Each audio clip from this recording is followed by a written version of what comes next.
In October 2023, a crew exhumed the vault containing the casket Shirley Wilkerson was buried in at Heritage Memorial Cemetery in Pritchard. The crew then took her to her final resting place across the street and reinterred her at Whispering Pines Cemetery. Her family said it was like grieving the loss all over again. It's horrible having to relive this all over again. I was always with my grandma. It was always this, and it's horrible. It's heartbreaking.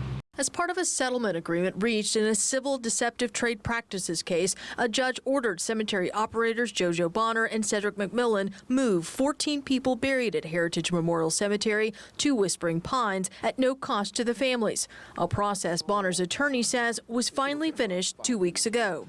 The courts were very meticulous in making sure that we followed details to notify family members, to make sure that people knew where their loved one was going to be moved and interned, and that they would be able to be available at the date that those bodies were moved. So that's a lot of logistics that's involved in it. So it did take a lot of time. Bonner and McMillan also face corpse abuse charges. According to criminal complaints filed against them in 2019, they did not properly embalm Laquan Packer and Dorothy McGee. McMillan is also accused of not properly embalming Tito Smith. All were buried at Heritage Memorial Cemetery and had to be moved. This Friday, a judge is scheduled to review the civil case to see if they satisfied the terms of the court.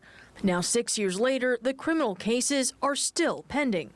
I don't want to speak to what happens on a criminal charge because that's still something that we're negotiating. But hopefully at the end of this, on the June date that the judge set, that all issues related to this will be resolved and the parties will all be in agreement and be able to go our separate ways.